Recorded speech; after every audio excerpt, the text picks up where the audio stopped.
What's going on, everybody? I made a post that I was going to be doing a military kind of artillery themed dresser for my son to go in his room.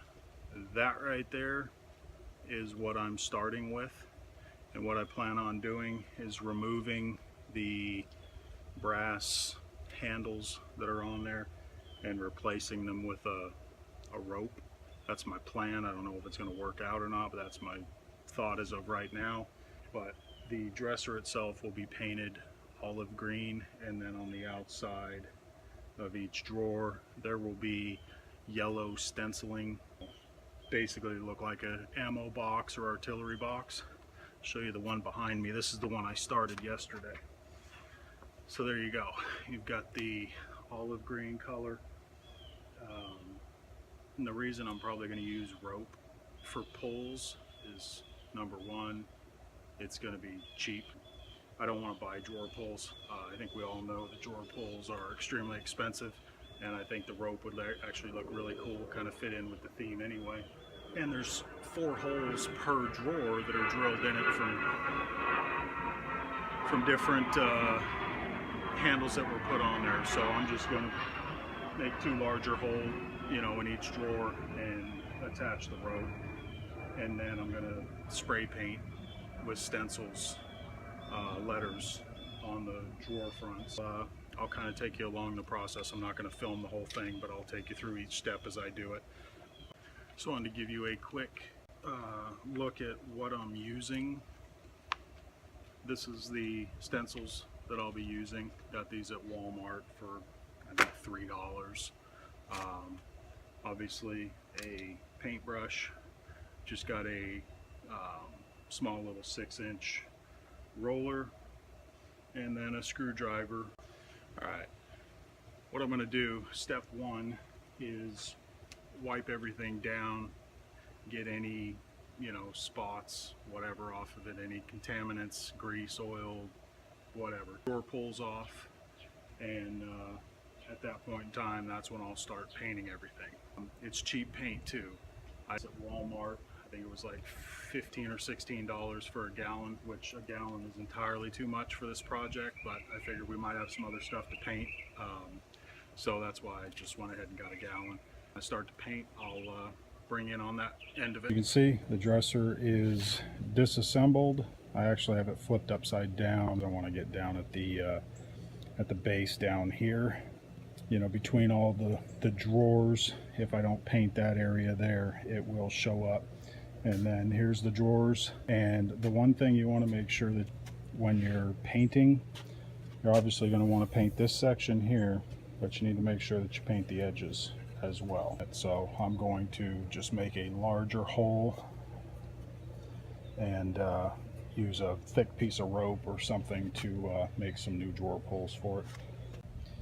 Alright, I wanted to show you how I paint each drawer, just so that you actually can see the painting process.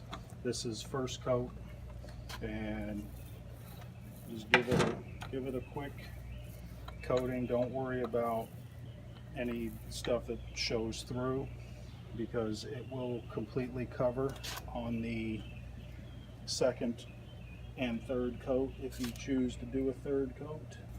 Try to make the finish however you want it to be. I'm using a real rough roller to achieve a rough finish. So that's the look I'm going for, kind of that satin finish. I didn't want to do semi-gloss or gloss, just wanted to do a satin. It will change as it dries, it won't look so shiny. Make sure you get the edges. After the second coat, it'll be pretty much done. Alright, I got first coated on it, and I just wanted to show you, for those of you that may not be familiar with painting and things like that, that the first coat is not going to be perfect. Just try to take your brush and get in the little nooks and crannies, in here, all the little places that a roller won't fit, so I can make sure that all those little nooks and crannies are covered well, and then I will go over the whole thing with a roller. Now I'm not worried about the bottom side, the back side, or even the back of the dresser itself. And here's the drawers, and as you can see the white bleeding through. By the end of the next coat, this is first coat here, so by the next coat you won't see any of that. Oh well, apparently it's fall time here in Georgia.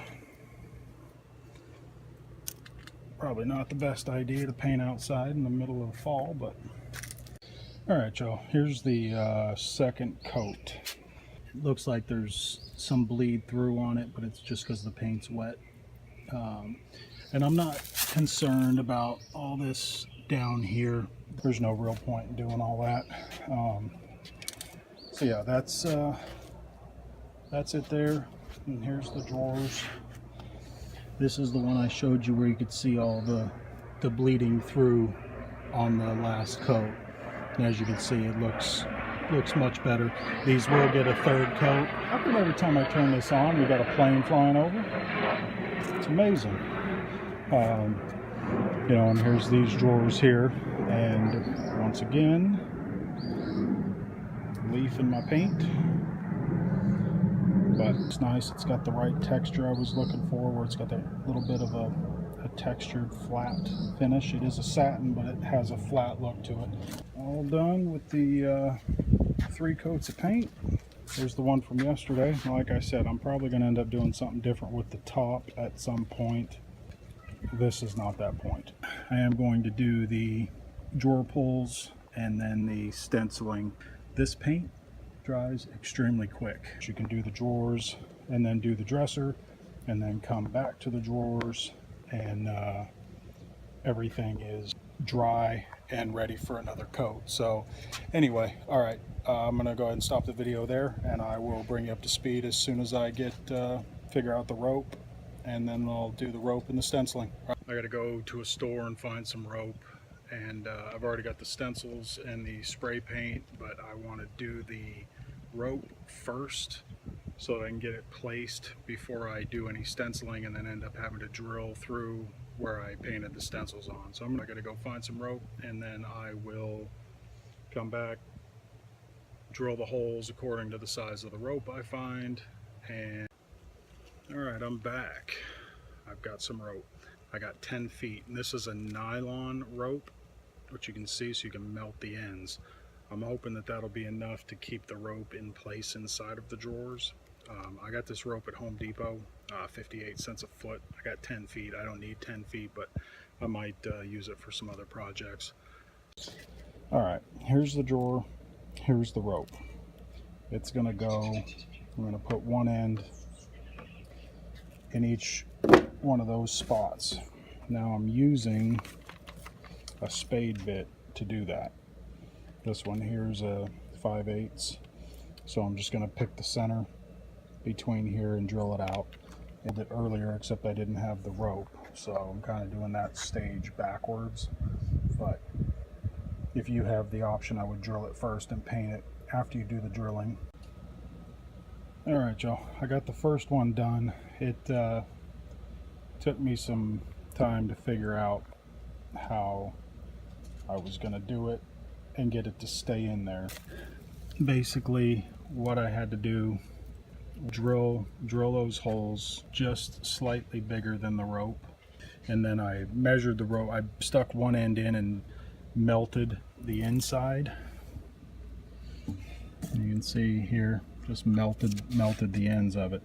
But I stuck one end in, and then, you know, took the other end and put it through and cut it a little longer on the back side, made it a little bit longer so that I could trim off, make it the right length, because I wanted it to come just to the bottom of the drawer like that, just in case the rope ever weakens and it hangs. When you close the drawer below this one, it doesn't block it, so I made it just come right to the end there. And then just took a lighter and melted the nylon and smashed it down with a piece of metal that I had sitting here. You obviously don't want to use your hands because it is extremely hot. I was going to paint the insides of the holes before I did the rope, but I decided not to for a couple reasons. One is the paint would be wet. Trying to force the rope through that hole, it's probably going to peel some of the paint off anyway, so I figured I'll just put the rope in. I'll figure out something that I want to do around the edge here. I'm sure I can come up with something creative there at some point, but for now I just want to get it where it has all the handles in it. That's how I figured out how to do it. I'm sure there's a better way, but it's low cost, didn't involve anything more than buying the rope and a decent lighter. Carry on with the project, and I'll show you what it looks like when I get done. I finished up the painting and the drawer pulls, and today is going to be the stenciling lettering on the drawers. Handles went pretty well. I will say that I bought 10 feet of the rope, and that is what's left. So took a lot more rope than I thought, and I literally had about 3 inches of waste that I had cut off on the very first drawer because I wasn't sure how long each handle was going to be. So the first one I made a little longer than the rest and then cut off the excess. You know, as you can see there, there's 9 drawers, so you know, it took about a foot per drawer. Just a little info for you on that. So I'm going to get the drawers pulled out and get them set up to do the stenciling work, and I'll bring you guys in on that portion.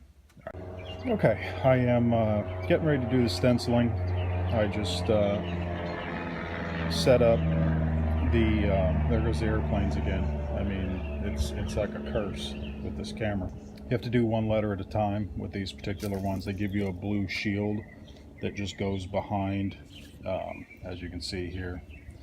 And I just picked the spot where I'm going to do it consistently. There's the handle, so it's going to go in the upper left corner of every drawer. You just block off the letter next to it if it has 2 letters on it. Spray in that letter and then grab your next stencil.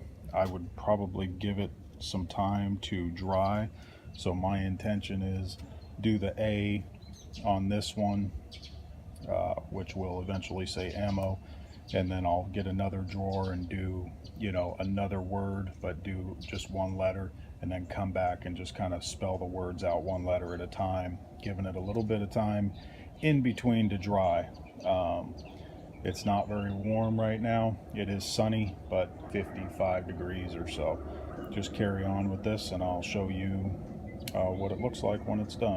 I'm not gonna lie, I love the way this is working out. I think it looks pretty awesome myself. You know, and the thing with these stencils, I mean, you can see how it's got some overspray and whatnot, but you look at any old artillery boxes and stencil work's pretty sloppy.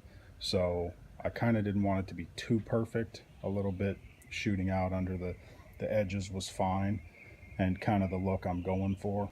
It is a little time consuming doing this, a lot more so than I thought, because each letter has to be done individually. So I do 1 letter and then move over to the next one and then move over to the next one and just keep absolutely loving it. I think I've got a better technique down for, I'm not even letting the paint dry between the letters, I'm just going for it. So that's speeding it up substantially. Alright guys, it's all done. So took a little longer than I expected, but I think it turned out pretty well. I am absolutely thrilled with it, and my son is going to flip out when I hope you enjoyed the video. I'll probably do a last minute attachment to put on the end here, just to go over some of the final specs on it. Well, actually I'll just do it now. I bought a gallon of paint, 15 bucks, 10 feet of the nylon rope for the handles, 58 cents a foot, $3 for the stencils to do the lettering, $2.53 for a can of the yellow spray paint. I'd say about 6, 7 hours, 8 hours of time, somewhere in there. I don't know. It's split up over 2 days, different sections, you know, painting and then doing the rope. And then today was a few hours of doing the stenciling, which was by far the most tedious and least enjoyable part of the project, but nonetheless it's done. I think it turned out pretty well. My son's going to be super stoked to see it, and it'll fit in his room, whole military theme that we're doing in there, so this is going to work out great. Took some old hand-me-down dressers and converted them into something that looks pretty cool, and he's going to absolutely love them. So if you have any suggestions for what I can do for the tops, I'd love to hear those as well. I've thought about camo fabric, maybe like a vinyl wrap, truck bed liner type material, like a rough sawn lumber. I've got several different ideas that I'm toying with, but it's the top of a dresser, so I have to keep that in mind. There's going to be clothes sitting on it, I'm sure. He's going to want to put some toys or whatever display items on it, so it needs to be flat, whatever it is. If you have any ideas, I'd love to hear them. All right, well, like I said, thank you for watching. Decide you want to do something like that, I'd love to see what you do. So if you enjoyed it, definitely subscribe to my channel. Give me a like, some comments, and I'll see you guys on the next one. Bye.